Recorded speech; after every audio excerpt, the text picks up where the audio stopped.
When I'm working with new fonts, I rely on a few tools. Most of my projects usually originate in Adobe Illustrator, so I often go directly into the font tool and open up Adobe Fonts from there. I often come to the Adobe Fonts page and start exploring, especially if I'm working on a logo type. I might start sketching from some of these explorations that I do looking for fonts. There's different ways you can search for fonts on Adobe. You can go to all fonts, recommendations, font packs. You can search by Foundry. I usually start by going to browse all fonts.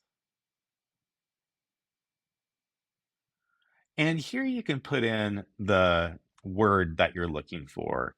So let's just say I say multicolor. And you can see that it populates all of the fonts and it gives me a really quick, easy way to get a quick idea of the way a font looks and feels with a certain word. And it can give me direction. If I was doing a logo for an accountant, I might want to start with something a little bit more clean, or I might want to start off with something that's luxury. So, this is a really quick way to start to narrow down fonts and the vibe that you're going for. You can put hearts on the ones that you like. You can view the family, so you can see how many fonts are in the family and the types of weights and styles that you have. And then you can activate the font if you are using Adobe Creative Cloud just by clicking activate, and it will open it in all of your Adobe apps. So Adobe Fonts is a great place to start.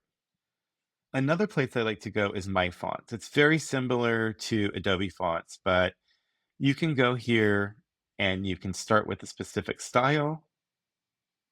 Let's say slab serif. We can type in the word that we want, multicolor, and we can go down and get an idea of what it looks like in each of these fonts. And then when it comes time to buy the font, you can simply click here. You can also see, put your own word in here if you want to see the different styles.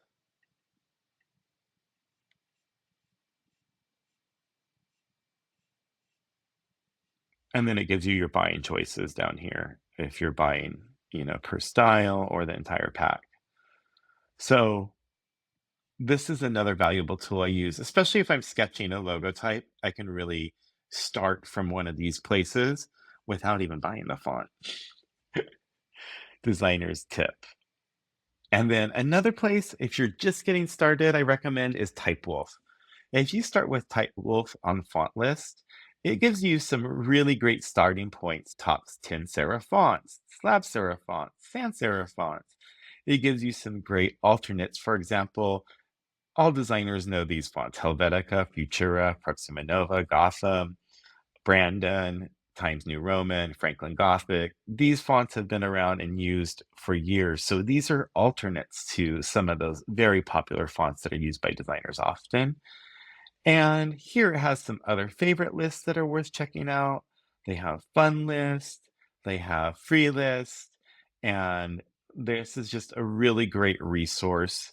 If you really want to cut the work out for you, you can check out their lookbooks, which they have, and you can buy different lookbooks. So they have different pairings of fonts in here, and it's just a really great resource to, give you a jump start if you don't want to do any of that work of figuring it out.